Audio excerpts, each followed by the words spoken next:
Hi, everyone, and welcome to another episode of Inside the Ropes Real Talk with Real Pros, the show where we pull back the curtain and talk with some of the sharpest minds in real estate, near and far. I'm your host, Jeff Marsack, mortgage expert and team leader at the Marsack Mortgage Team, where we help homebuyers and homeowners navigate the process with confidence and clarity. Now, just like a great round of golf, real estate is all about strategy, teamwork, and staying calm under pressure. And today's guest absolutely embodies that. We're going to sit down today with the top producing realtor who's not only crushing it in this market, but also helping clients win even when the course gets tough. So whether you're a buyer, a seller, an agent, or you just love the behind the scenes of the real estate game, you're in the right place. So let's go ahead and get inside the ropes. He's really good. Yeah, he's a PhD and chief economist of the National Association of Realtors. Yeah. And then they also had Brad O'Connor, who's a PhD and chief economist of the Florida Realtors Association. Okay. So I always like to go because I'm a little bit of a nerd. I'm a data nerd, and I really like to be able to impart on my clients, whether they're my sellers or my buyers or Mm-hmm. investors, Mm-hmm. um, what's going on in the marketplace. So Yeah. I really pride myself on knowing that data.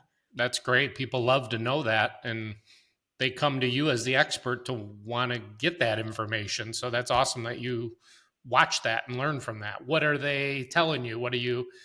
What's the gist of what they're kind of putting out there? So it's interesting. The market is really down. The average days on market right now is 98. Mm-hmm. That's up by like 27%. Mm-hmm. It's really, people are asking me, why has this house been on the market so long? What's wrong with What's it? wrong with it? And Yeah. I'm like, there's nothing wrong with the house. It's Nothing. the Yeah. market. Yeah. And so days on market, buyers are really sensitive to that. So, what we found over the summer is that a lot of realtors have been delisting their properties. Mm-hmm. It's not really a game I like to play, Mm-hmm. but I actually did delist two of my listings this Okay. summer because it does have a psychological effect on buyers when they see those days on market. Yeah. What's happening on the flip side is that people who are not delisting, they are actually having their realtors lower the price. Not by a lot, maybe by 5 to 10% Okay. of the original listing price. But I call up those realtors sometimes, especially in my farm, which is Heritage Bay. I Mm-hmm. do sell throughout Southwest Florida. I Right. sell Marco Island. I sell all of Naples. I go out east to Ave Maria. I will go west to Sanibel, Cape Coral. I do a Mm-hmm. lot of work with veterans on Cape Coral. A lot Okay. of veterans there are families that do not want to be in an HOA. And really, HOAs and gated communities is the lifestyle in Southwest Florida.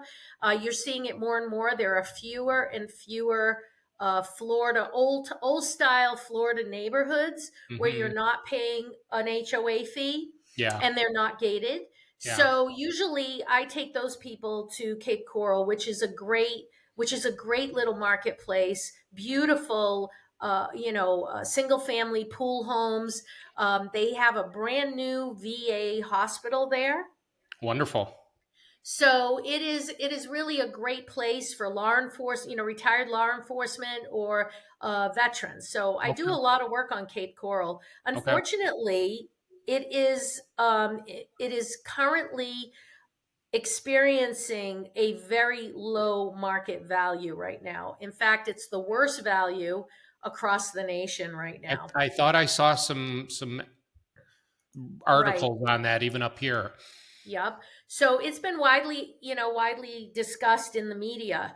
And usually when you have a place that's very high in value, that's experiencing a swift uptick in value and in pricing, increased pricing, you're going to see it be the first to plummet. Sure. So it works both ways. So you can take advantage of that uptick, and then you're going to also experience when the market is soft, you're going to Yeah. experience a little Yeah. downtime. And that's Southwest Florida. I mean, that's always, I It feel, really is. traditionally has been the case for much of Florida, period. Yeah. Do you know the 5-year home price gains since pre-COVID in Hmm. Southwest Florida? It is increased in value, the home price in Southwest Florida, 68.7% since just pre-COVID. There you go. So that's So 2019, 2018. Yep.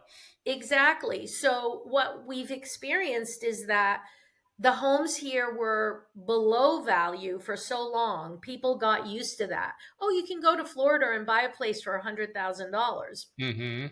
But what happened was with that increase, it scooched closer to the value of the actual property. What is the actual value of the property? And I think that we're still really not beyond the value of the properties. So we're not really higher than value is what I want to say. And Okay. the experts agree with Okay. that take. That's what they were discussing. Yep. And so when I see, my fellow realtors lowering these prices for people because people are anxious to sell, I call them up and I say, okay, so you lowered the price. Are you getting new interest? Are you seeing more buyers? And recently they've been saying no. So then I say, well, it's not the The home and price. the price, it's the market. Do you see Yeah. what I'm saying? Yeah. Yeah. So it's rather interesting. So 98 days on market is huge. And Hmm. that's an uptick of 27%. Okay. And it's not a reflection. Obviously, there are some exceptions, but it's not really a reflection of something being wrong with the home. It's just the marketplace. Yeah. People are slow.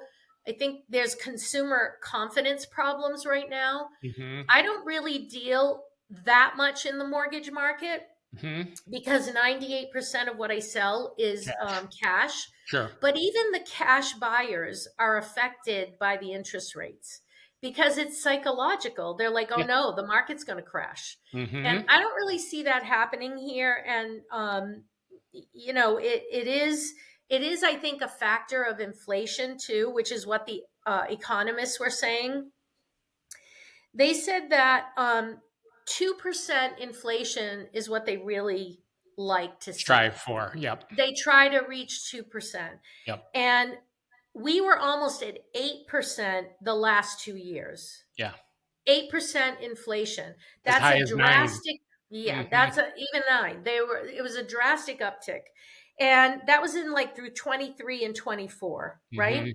Yep. And so now we're down to 2.8, 2.6% inflation. Yep. So we're still above that 2% mark. Hmm. And they don't really like to see that. And it's funny how it affects buyers.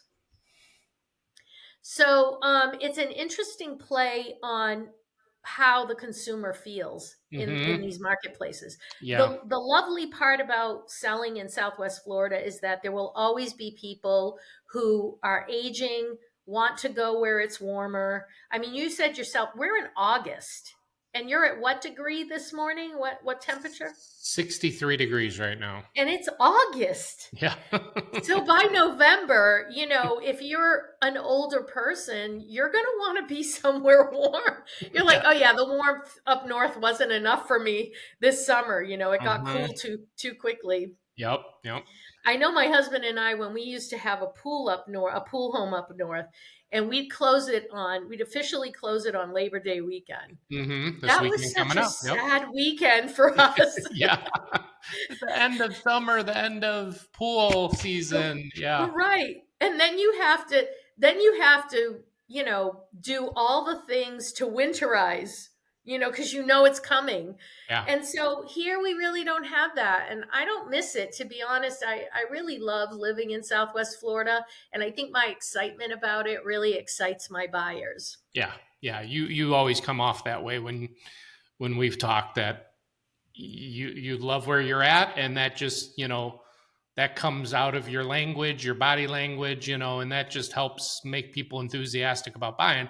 And like you said, people are always going to want to buy in Southwest Florida, Florida, period. I mean, beaches and, golf courses and weather. I mean, this is a cyclical business, and it's just in that cyclical stage right now where it's a little down, and then it's going to come back up. We're only hearing in the economy on our end from a mortgage rate point of view, as everybody has heard, that the feds are going to start lowering interest rates.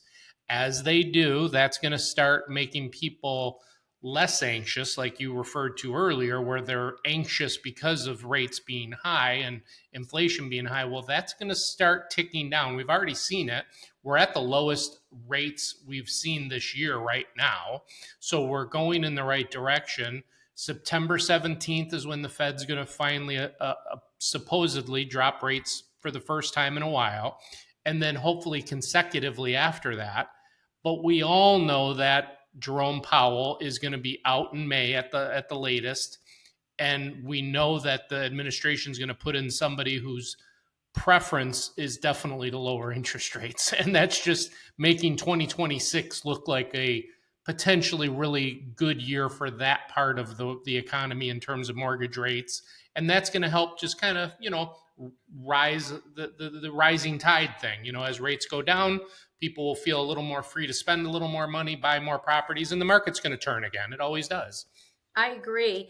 What are you seeing right now for the rates? Seeing, 30-year fixed. yeah, your typical 30-year fix right now is hovering in that like 6.5 range, Mm-hmm. and that's fine. That's really not bad.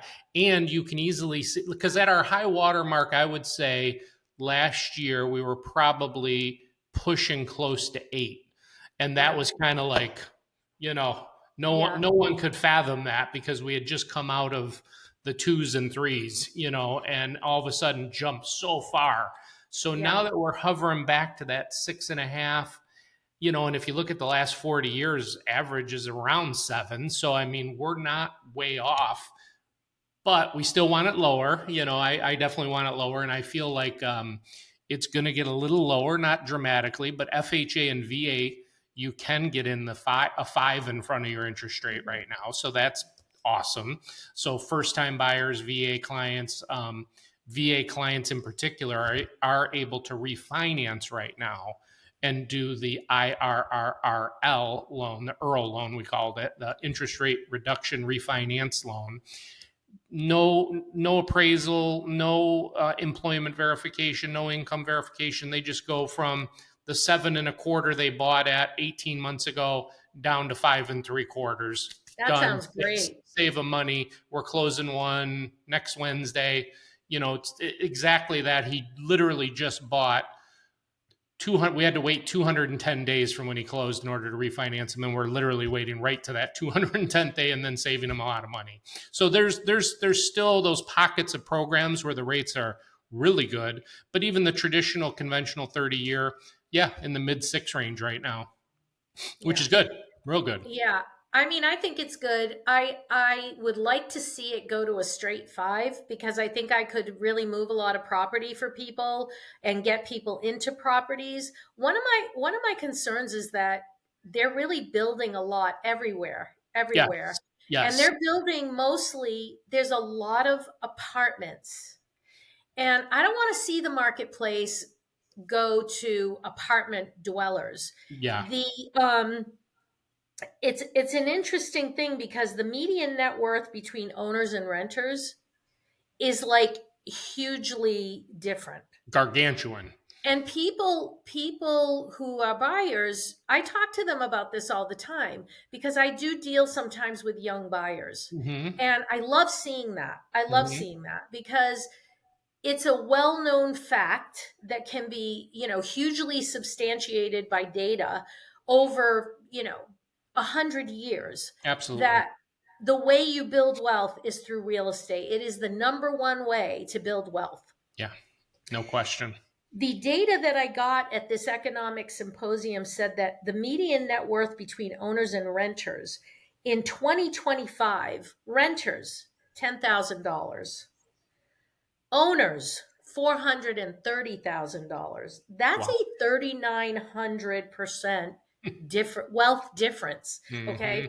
So, I have a young niece. She bought at Heritage Bay where I live. She bought a small condo and She was 29 years old. Oh, wow. God bless And she her. called me and she said, Auntie, I see you have this little condo listed.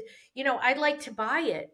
And I said, what do you know about, what do you know about buying a home? And she said, nothing, but I want to learn. So she said, I think I want to be an investor.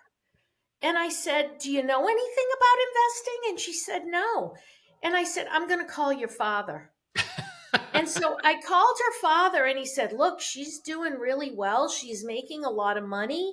She's Hmm. traveling the world for her company. He says she's buying expensive purses, and I'd rather see her put her money into a property and give it a shot.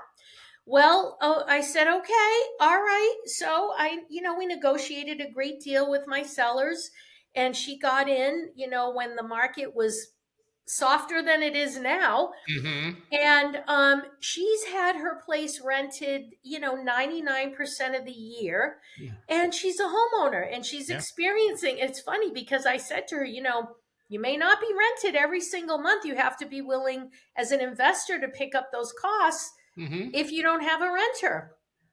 And she's like, and I'll tell her from time to time, remember when we had the discussion? But she has done so well with it. Hmm. And she's looking now to parlay some of her equity into another investment property. I mean, she was 29 years old. She's now 33. Hmm. And she's got a substantial, she's really got a nice net worth for someone that's that age. And Hmm. so I'm so proud that she leaped. And Yeah. that's the thing too. A lot of people, they think about it, they dream about it, but they don't execute. Right. Right. And that's where And you and I come into play to kind of, as realtors and exactly. lenders, to try to not make it so scary of a process or a thought to them, and just say, hey, let's just have a conversation that doesn't need to be too intense. Let's just talk about what you can do, what you can't do, show you numbers, show you what the payment looks like, what the cash out of pocket looks like. Yep. Because surprisingly, so many people still think that you need so much more money than you Than you really actually do need. to buy a home. And that's just always been the case, because there's always that narrative out there that you need to have 20%, or you got to have, all this money. And Mhm. there's so many programs from zero down on up, that you could look into. I tell buyers all the time. I'm like, I hear them. They talk to each other, the husband and the wife. Well, what if the kids need something, and we're going to expend all this cash on a a paradise home? Hmm. And I say to them, cash. It doesn't have to be all cash. If you think that the wealthiest among us are not taking loans, Mm, that is a complete mm. misunderstanding of how finance works. Yes, So other people's money, other people's money. exactly. So the Hmm. wealthiest among us know how to use other people's money so Yes. that they maintain their cash, they Yeah. invest their cash. Yeah. And so that's how you make your cash work for you. Yeah. Yeah. So I do encourage people to encounter and try to consult with lenders like Yes. yourself, good Yeah. lenders. Yeah. Jeff, I recommend you. Yeah. And Yeah. I have You three can't just lenders that I you can't go on the phone and just push a button and then get your information. It doesn't work that way. You got to actually have no a conversation with a intelligent absolutely. lender and have real conversations, not just, oh, you're approved, don't worry about it, here's your pre-approval letter, and they don't know what their payment is, they don't know how much money they need. That happens far too often in our push button get mortgage world out there. Yep. And some of those pre-approval letters that you get in order to be able to even see or make, view or make an offer on a home, those aren't real No. pre-approvals. No. Those are light, those are soft approvals. Yeah. And so I try to explain as best I can to a buyer that you need to make your money work for you. And that is not always paying cash, for Right. the full amount of the house. Yeah. So you can be safe in doing some lending. And it's what, the wealthiest among us do. Yeah. Um, Yeah. One of the things that has really affected the market, I'd just like to kind of explore a little with you, is Sure. the changes that came about last summer on August 17th. And it was a class action lawsuit that was brought in the previous administration. They picked up on a lawsuit from the Midwest, and the DOJ made it a class action, where now there was a settlement. It's called the NAR settlement. That's the National Association of Realtors. And as of last August 17th, sellers do not have to pay both sides of a commission. This made me kind of sad because usually when sellers pay both sides of the commission, which is how it's always been, Of course. they don't see it's really not a burden, because they're taking it. If you're smart, you're going to have equity in your home when you sell it, and so it's coming right out of the equity. You don't have to really build any cash to put in. It's coming right out of the equity. So they're paying the seller and the buyer's commissions at closing. You don't see it. It comes right, it's on the settlement sheet, obviously, but Hmm. it's really not coming out of your savings. It's coming out of your equity in your home. Well, as of last August 17th, now sellers are not required to pick up both sides of the commission. And I Hmm. should interject here that commissions have always been negotiable.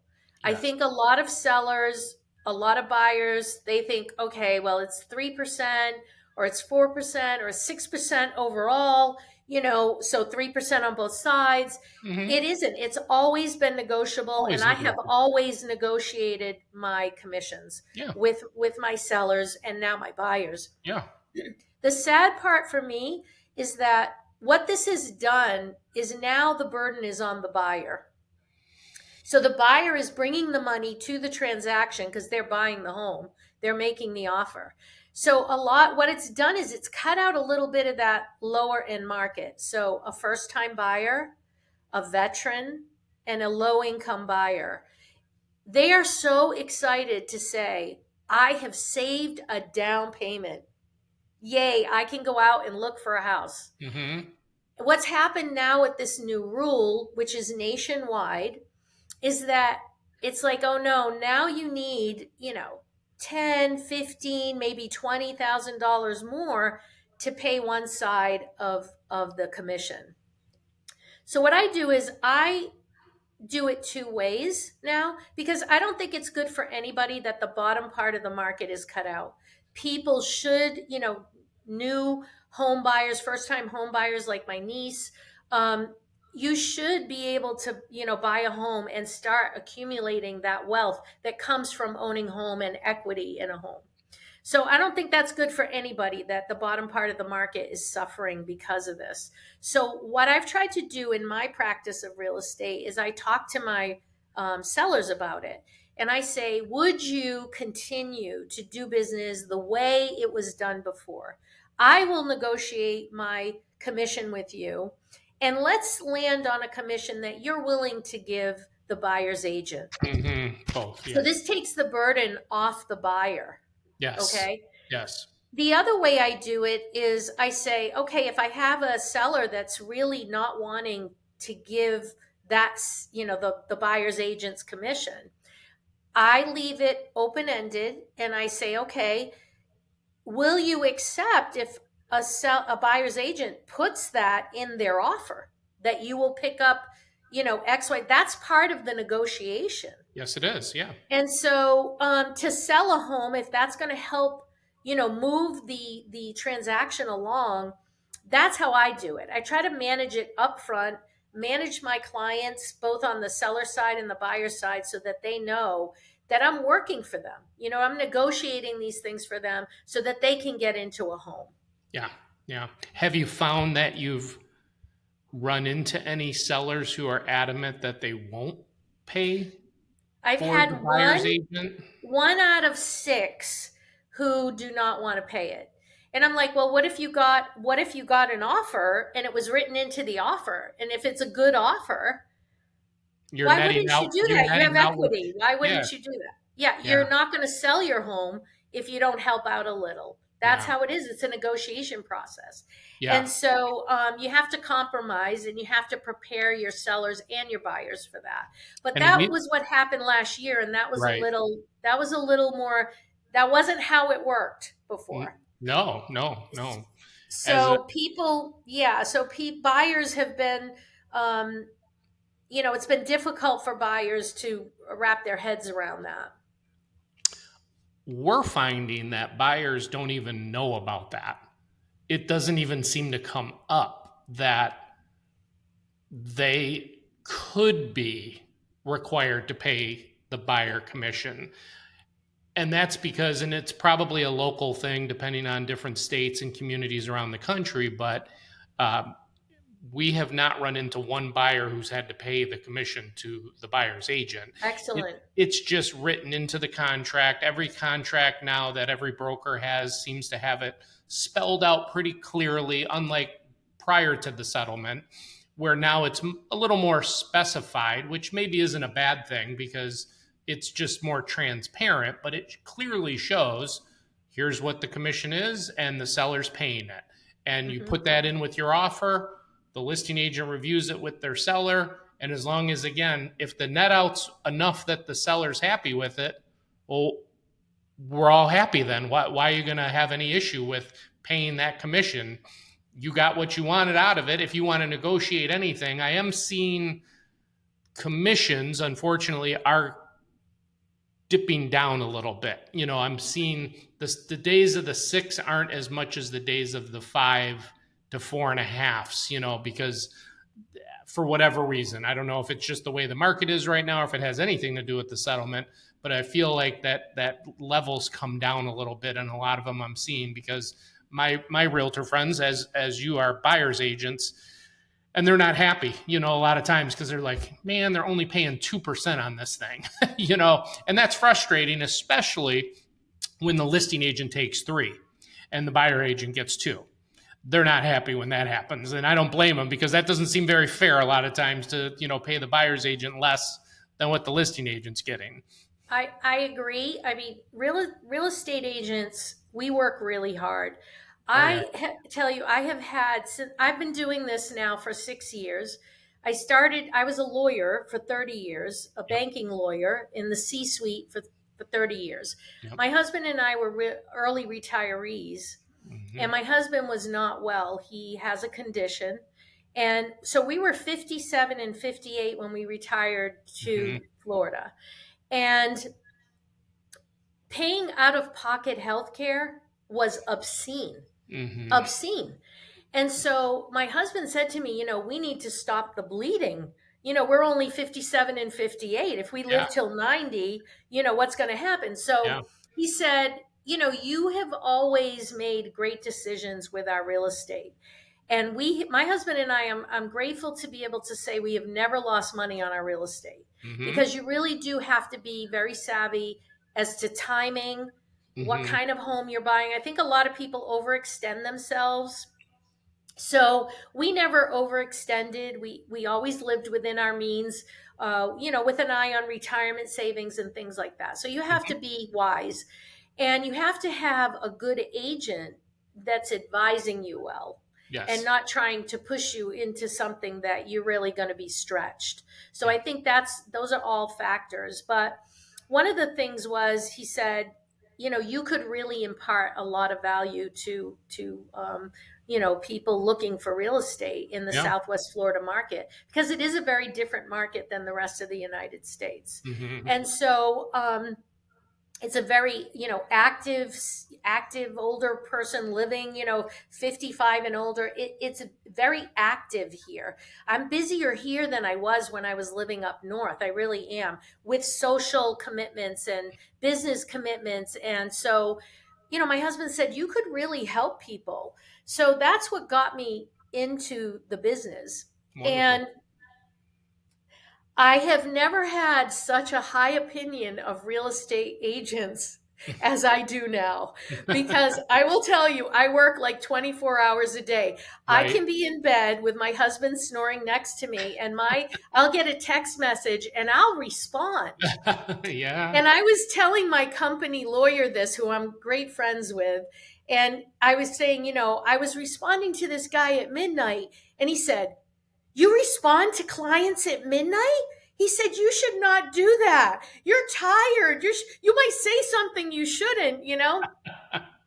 So it's really funny. So, I mean, I have a really newfound respect. Not that I didn't respect, real estate agents before, but we work really Just hard. didn't realize how And hard that, they work. Yeah. yeah, and that commission is really, it's hard earned. Okay. Yes. Yes. It's very hard earned. But I have always negotiated my commissions. I am not a discount agent. I, work very hard for my money. And it's funny because at the end of every single one of my transactions, my clients say, whichever side they're on, you really came through with every single thing you promised to us. You Hmm. really did earn your money. Hmm. And that's really, I love hearing that because it does make me feel like, okay, I'm not discounting my commissions. No. I will Negotiation is different from negotiate. discount. Yeah. Absolutely. But I'm not a discount, broker. But Right. you have to give value if you're going to earn that money. And Yeah. Yeah. so I just lay it all out, on paper for my sellers or my buyers, what exactly I'm going to do for them. And Yeah. I always end up doing more. And I don't leave my clients at the end of the transaction. They can call me at any time afterwards. I'm going to dig out that paperwork. I'm going to contact the closing attorney.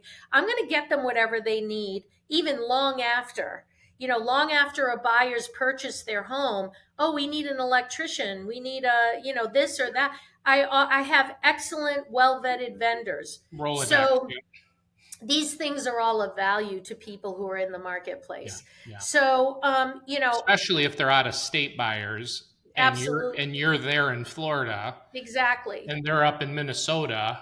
Yep, That is even another level of service that you bring because you're able to then be on site, so to speak, and you're just exactly. there for them. And I think that gives buyers out of state a big level of comfort, knowing like, okay, Coco's got this. If I need anything, she's there for me. If I need some assistance, she's got people to talk to. Like you said, plumbers, electricians, whomever, home watch people in the various Exactly. communities. So yeah, that definitely puts you at another level of service that you have to give really than other agents when you're doing out of state buyers.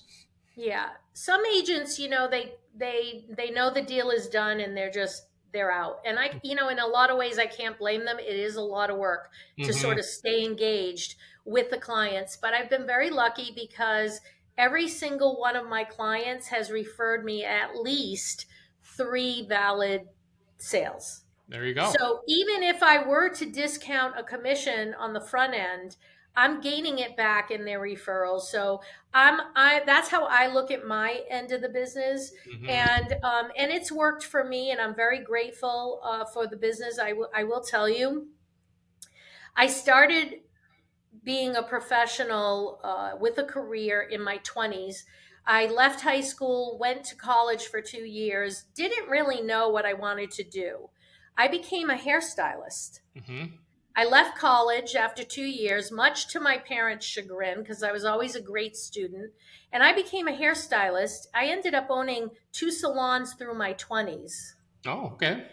And it wasn't till after that I started thinking about my future, and I thought, okay, well, I can't be standing behind a chair doing hair, with my arms up like this, into my like 50s. Hmm. That might be tough on my body. Hmm. And so I said, I always wanted to be a lawyer and never thought I was smart enough. So I parlayed the money I made in hairdressing and went to law school. Good for you. I did hair through law school, went nights and weekends, Hmm. graduated the top of my class, and I've been very fortunate to have experienced a 30 almost 30-year career in the law. Yeah, that's a full career. When Yeah, and when my husband got sick, and I certainly wasn't going to go take the bar exam again after 30 years, and real estate has really helped us float healthcare. I mean, I Hmm. am 65 now, but for all of these past years, real Right. estate has really, helped me to float our healthcare and my husband's expensive medication. So, it's life isn't spent. I always like to say, The Lord gave you feet, not a tree trunk, so you can move. You can do different things in life. You can live in different places. I got to Hmm. say, though, I love living in Florida. You know, people here are older, but they're active. You see Very. people here, they're taped up, strapped up, but they're still riding their Yeah, bicycle. They're still playing tennis and pickleball. They're still absolutely. playing golf. I told my husband, we can't leave Florida until I get at least a hole in one. My wife feels the same way. One of these years, it's going to happen. Yeah, well, I see all those balls behind you. Yes. Yes. None of them are holes in one. They're just from different courses around the country.